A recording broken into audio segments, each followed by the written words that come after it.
Big boss Malayalam season 8 പ്രേക്ഷകർ ഓരോരുത്തരും കാത്തിരിക്കുന്ന ഒരു റിയാലിറ്റി ഷോയാണ് നമ്മുടെ മലയാളം ബിഗ് ബോസ്. മലയാളത്തിലെ ഏറ്റവും വലിയ റിയാലിറ്റി ഷോയാണ്. സീസൺ 8നായിട്ടുള്ള കാത്തിരിപ്പാണല്ലേ.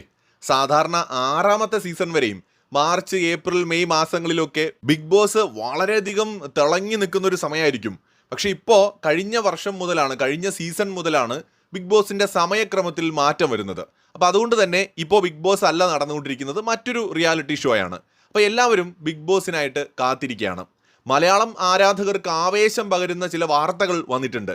ഷോയുടെ 8ാം സീസണിലേക്കുള്ള മുന്നൊരുക്കങ്ങൾ ആരംഭിച്ചു എന്നാണ് ചില മാധ്യമ റിപ്പോർട്ടുകൾ തന്നെ പറയുന്നത്.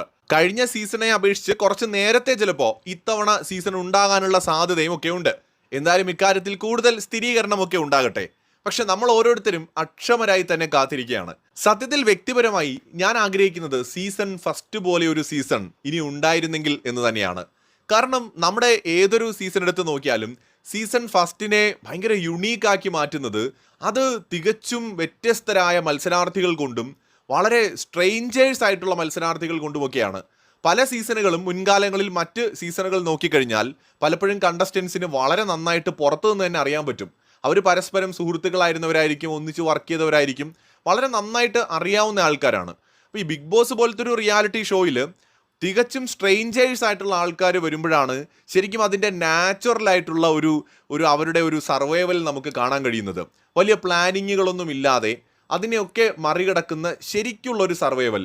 മറ്റേത് പലപ്പോഴും പ്രഡിക്ഷൻ ലിസ്റ്റുകൾ വഴി പേരുകൾ മനസ്സിലാക്കുന്ന കണ്ടസ്റ്റൻസ് ഒക്കെ പലപ്പോഴും പുറത്തുനിന്ന് തന്നെ ഒരു അണ്ടർസ്റ്റാൻഡിങ്ങിലൊക്കെ വരുന്നതായി കേട്ടിട്ടുണ്ട്.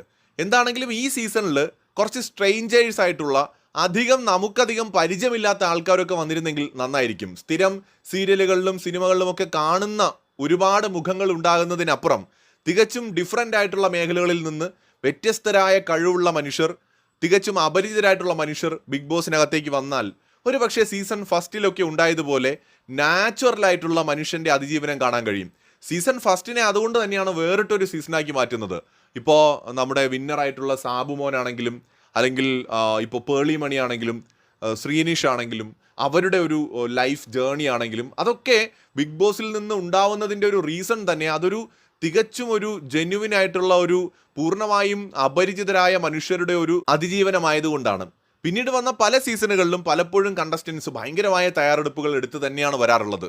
സ്വാഭാവികമാണെങ്കിലും അധികം തയ്യാറെടുപ്പുകളൊന്നും ഇല്ലാത്ത കുറച്ച് യുണീക്കായിട്ടുള്ള കണ്ടസ്റ്റൻസ് അങ്ങനെയുള്ള ആരെങ്കിലുമൊക്കെ ഈ സീസണിൽ ഉണ്ടായിരുന്നു എങ്കിൽ എന്ന് ആഗ്രഹിക്കുകയാണ്. നമുക്ക് നോക്കാം. ബിഗ് ബോസിന്റെ ആ ഒരു തീമിനോട് 100% നീതി പുലർത്തുന്ന മത്സരാർത്ഥികളും മനോഹരമായൊരു സീസണും സീസൺ 8 സംഭവിക്കട്ടെ എന്ന് ആഗ്രഹിക്കുകയാണ്.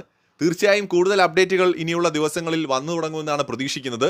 നമ്മുടെ ഇന്ത്യൻ എക്സ്പ്രസ്സിലാണ് ഈ ഒരു ബിഗ് ബോസിന്റെ സീസൺ 8മായി ബന്ധപ്പെട്ടൊരു ലേഖനം വന്നിട്ടുള്ളത്. എന്തായാലും കൂടുതൽ അപ്ഡേറ്റുകളുമായി വീണ്ടും കാണാം.